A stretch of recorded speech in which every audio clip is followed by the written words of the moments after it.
Welcome, family. This is just a short clip that I am sharing with you of a testimony on my Facebook Live. I hope you enjoy. To share my testimony,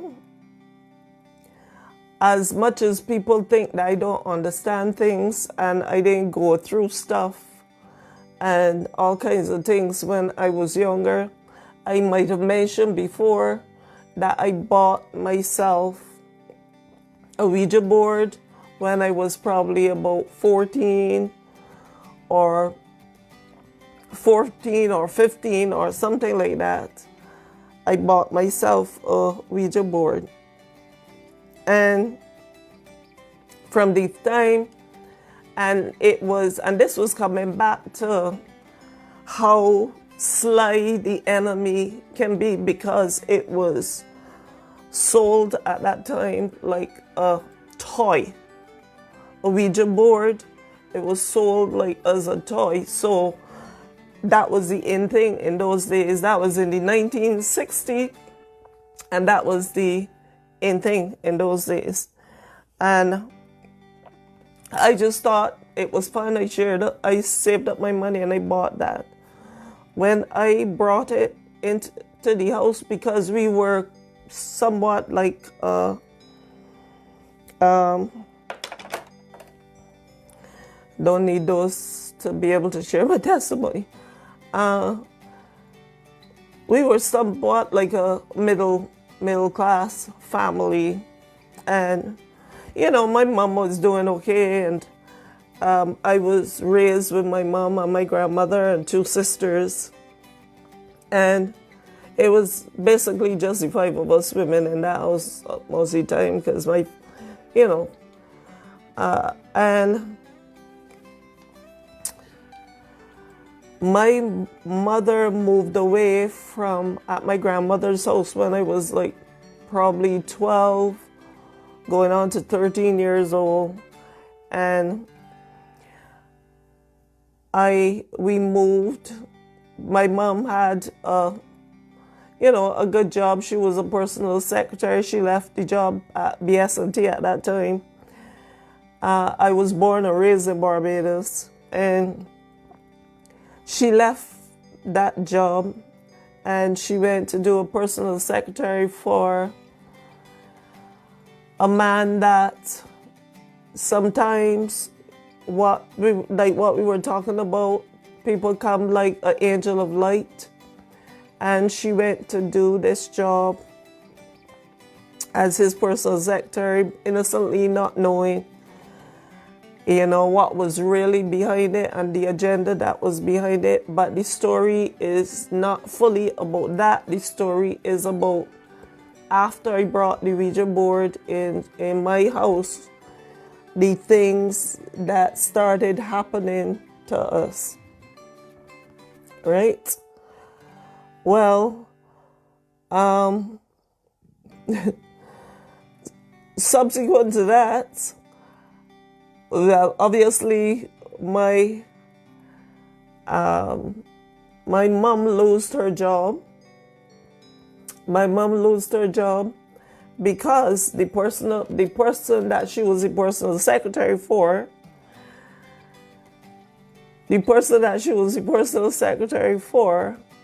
was somebody that was alleged, because years down the line he said that he was set up. He said that it was not how it happened at all, but it was alleged that he was going back to Barbados to overthrow the then government that was there. And because of him and her association with him, she lost everything. She lost her job. She lost her car. By this time, as I said, I was probably around 13, 14. And I bought the Ouija board in the house, and yes, I could say that it was because of her association with him and all kinds of things. But I watched all the different things that happened in our home when I bought that Ouija board in our house. So that's why I said that you have to watch what your children bring into the home. You have to watch what you think, because, you know, my children don't like to listen to my stories because they say, Mommy, you always got a story. Which is true. I always got a story. And my children don't like to listen to my stories. But I'm sharing it out there because it might be of a help to somebody, because I wasn't born this age. I grew up. So I went through some stuff as well. And after her losing her job, we obviously came to a point that there was nothing in the house to eat. And when I tell you nothing, there was flour, water, sugar, salt, those kind of things. And a lot of the times we made bakes to have stuff to eat. And there were a lot of times I went to school hungry. My gran at that time, she started paying the school fees for us, but I went to school hungry because there was nothing in the house to eat. And I put down a lot of this, when I look back at it now, I put down a lot of this as, you know, bringing evil into your home. And it caused havoc, it caused destruction, it caused a lot of things. And we went through that for a while. We got to, I lived in, you know, a house, or we moved, I should say. We moved in probably a year and a half, 2 years. We moved probably 4 times. You know, I never had the stability that it is, because my mother was adamant that she was not going back to live with her mother. So we moved constantly. And during this time too, there was stepfather, but not stepfather, but there was a man in my mom's life that would come and go. So I don't know what brought it to his attention, but it was brought to his attention that there is something demonic with this board. Because, I mean, things that were happening in the house, it was like crazy. At that time, it was just me and my little sister there, because my other sister had moved back with my grandmother. And it was totally crazy. But let's fast forward a little, because I could spend a lot of time going into stuff that happened. But I just want to think, because as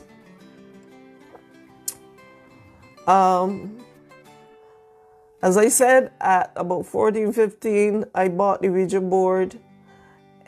Although we got rid of it and it was burnt and all of that. For me, I think the damage was still done, because at 16, when I had to be doing my CXCs and all of that, I couldn't do my CXCs because I would faint all the time. I would pass out all the time, because I started suffering with a lot of anxiety. I started suffering with a lot of stuff. It was only after we brought that board in the house that things inside the house started happening. I started suffering with a lot of anxiety, a lot of depression, a lot of everything. And I was, as I said, I was 16, and I couldn't study to do my CXCs, so I had to end up leaving school at 16 without doing my CXCs. Subsequent to that, I went back and I did, a couple, but I could not do school leaving. I could not do anything like that. That was at 16. And not only that, but at, I think around 15 or so, when I was around 15 or so, my uncle had said that he was going to let us stay in the house that he had built here for when he came back from England to live. And so he said he would let us, because he realized, how rough it was for us and stuff. And he would let us live there rent-free. Thank the Most High for that. And we had moved there, and my mother, she was still involved a lot with the politics and all kind of things, politicians, and that's why I don't get involved in that, because I know how it destroyed my life.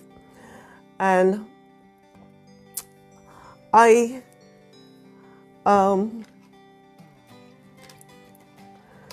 there was this gentleman that came there when I was 15, and he said, when I get 16, he's coming back for me.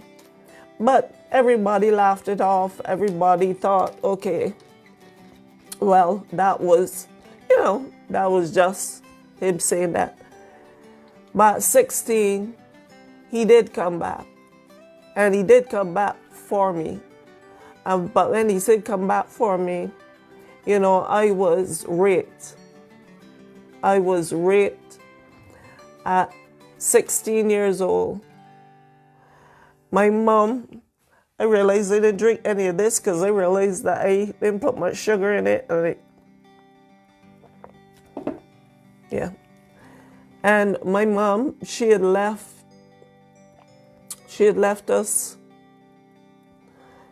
left me home by myself with him as she went up the road to neighbors. But before that, they were in her room talking. And anyway, the long and short of the story, he ended up wanting water, all kinds of things. I ended up going to his room and going to the room, and I will go into that in a further testimony, because that in itself is a testimony itself, how it makes you feel, what you go through, being raped, because I know there are a lot of women out there that have been raped and they're suffering in silence and they don't want to say anything because they don't want to be looked at. And trust me, I was the same way. I didn't want to be looked down on. I didn't want to be taken. But I was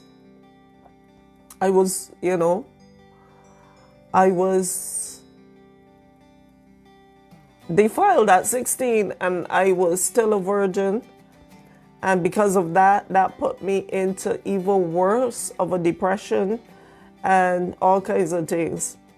And then at 17, I had my serious nervous breakdown. That is another testimony that we could go into detail in another time, but I don't want to go on too long here. I'm just showing you the sequence of events of what happened after I brought that Ouija board into the house. So that's why I'm so adamant, and you have to be careful what you bring into your house, and we are destroyed because of the lack of knowledge, because we were,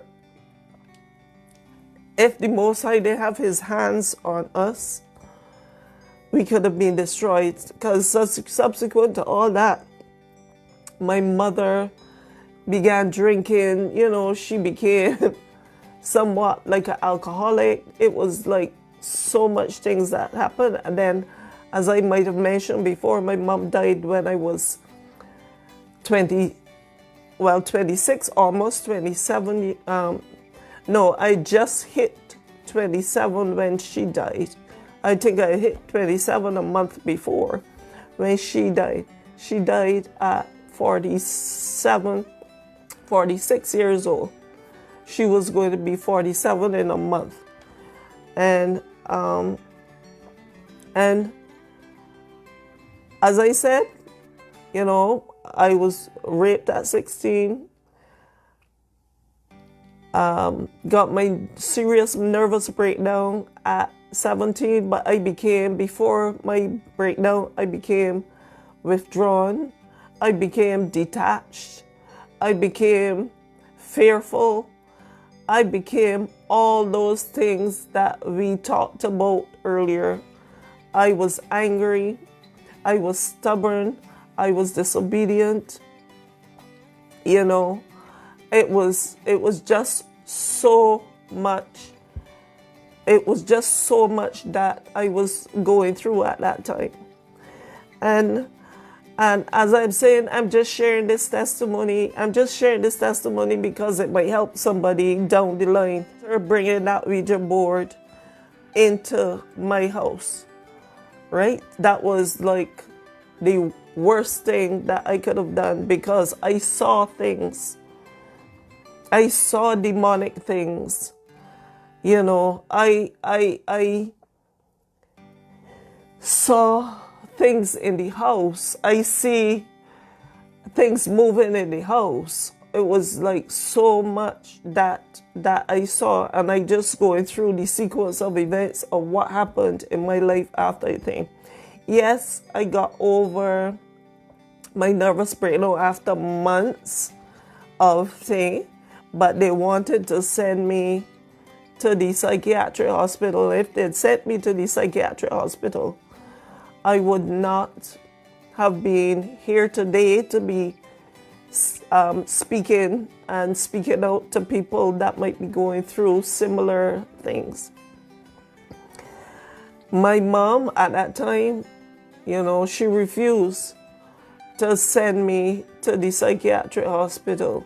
But after that, she did get a job at a hotel as a manageress for a little bit. But after they wanted her to send me to the psychiatric hospital, she says, well, I'm not working for anybody that thinks that this is what I should do with my child, and they would never do that to their child. So I just wanted to, you know, I just wanted to let y'all know that we always have to be careful. I started at 18, I started modeling and all that. And I was taught how to smile, I was taught how to think, but inside you are being destroyed. Inside you are going through so much. Then you go into your 20s, still taking medication, still suffering with panic attacks, still suffering with anxiety attacks, still suffering with all those things. And you're wondering, well, how can I, you know, how can I get out of this? But then I took this all into my 30s with the drinking and with the everything. I didn't smoke, but with the drinking, and you know, I took it all into my 30s because it stemmed right back from, you know, me bringing that thing into my house. And I still going into my 30s with all this hurt, with all this damage, with all this everything. And then, you know, you get married and you take it into the marriage. You get married again or something. You take it into the marriage and you're not dealing with it. And that's why I always say deliverance is the key. Deliverance is the key. And you can do self-deliverance. There's so many people on Facebook and Instagram and YouTube and everywhere, that does deliverance prayers as well. But the point I'm making is, as I said, I could go into detail and share those testimonies in detail, but I just wanted to share what transpired after bringing those things into my house. And then it is only in my, probably, I don't know, maybe in my early 40s or something like that, that in going to a church that does deliverance and into deliverance, and I was doing counseling, I was doing all kinds of stuff, that I was delivered from my anxiety attacks, my fearfulness, my everything. And because of that, there was years, and I'm being very vulnerable here now, but there was years that I had no emotional feeling down there. Like, you hear people talk about, if, excuse the thing, but you hear people talk about orgasm and all kinds of stuff like that. And I'm saying, what is an orgasm? What is that? And it took me years. I went to the doctor to find out what was wrong with me. And because of that person defiling me and defiling, the essence of me, and the thing about it, you don't even know how much spirits that person had that were transferable to you, because at that time you're innocent and all kinds of things, and you don't know how much spirits. And thank God. I did not get pregnant or anything like that, because the person knew very well what to do, which they used a condom. But that whole ordeal of the rape for me was that whole ordeal of the rape was a devastating thing for me. I brought into the home. And all I'm asking you is to just watch what your children watch. Watch what your children, do. Watch what they bring into their home. Watch what they, who they might be associating with. Watch. There's so many things that you need to watch. And I'm telling you this because of experience. If you like this content, share, like, and subscribe.